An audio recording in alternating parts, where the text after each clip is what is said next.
This episode takes you on a roller coaster of emotions filled with warmth and heartfelt moments. It features all the flashbacks between Joel and Ellie leading up to his tragic end. I'm about to review a bittersweet episode that deeply touched my heart. Let's begin.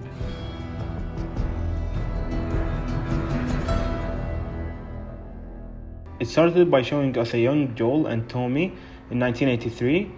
That was way before the first cordyceps breakthrough. Tommy committed a misdemeanor by purchasing drugs from another kid. When Joel walked by, he saw the scene and started attacking the other kid. Joel's father was a cop. He went home to settle the matters on his 30 minutes break. Joel was waiting for him at the dining table. They exchanged conversation.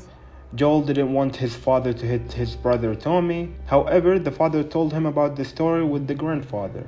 When he stole a candy bar when he was 10 years old, his father found out and made him give it back and apologize to the cashier.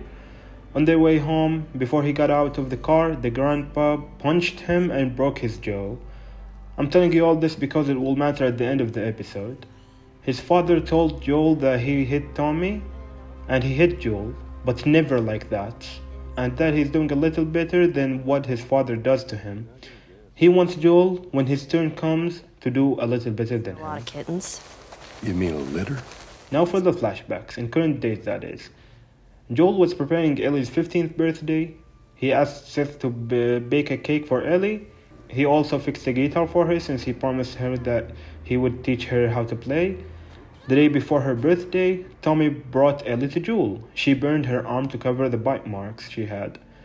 She wanted to wear short sleeves again. On her birthday, Joel surprised her with a cake and gave her the guitar. He also sang her the same song he sang in the game. A year after, on her 16th birthday, Joel brought Ellie to the museum.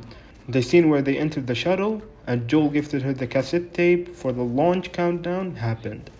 It was wholesome and most importantly, it was directly reflected from the source material, which is the game.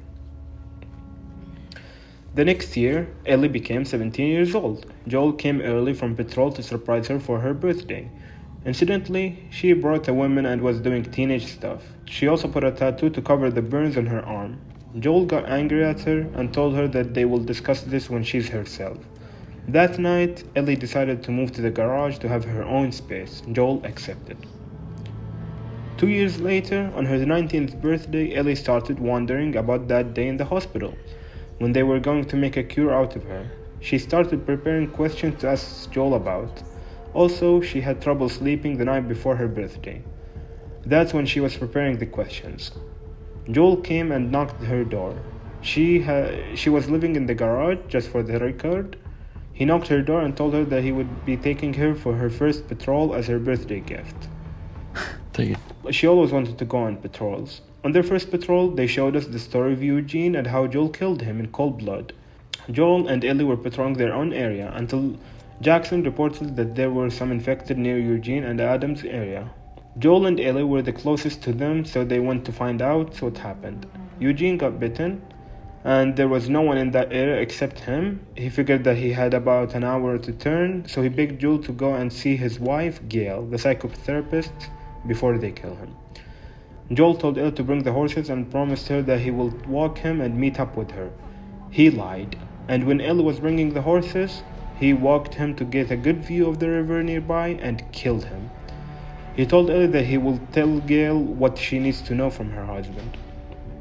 When they reached Jackson, Joel lied to Gail in front of Ellie and told her that Eugene wanted to see her in person and such, but he doesn't want to put his wife in danger, then he ended it himself. Ellie denied that and told Gail the truth. Then she said to Joel, "You swore." She meant that he swore to her about what happened to the fireflies. She saw the same face when he lied to Gail, the same face she saw when he lied to her. 9 months later, and during these 9 months, Ellie wasn't respecting Joel. She was ignoring him. At that time, Joel was taking the therapy sessions with Gail. After 9 months from Eugene's incident, the New Year's party happened. They showed us Joel's point of view, when he pushed Seth to the ground and Ellie told him that she doesn't need his help. He went back to his house and started playing guitar. Ellie came by and ignored him. That was the end of episode 1. However, in this episode, she came back and talked to Joel. It was her last meeting with him.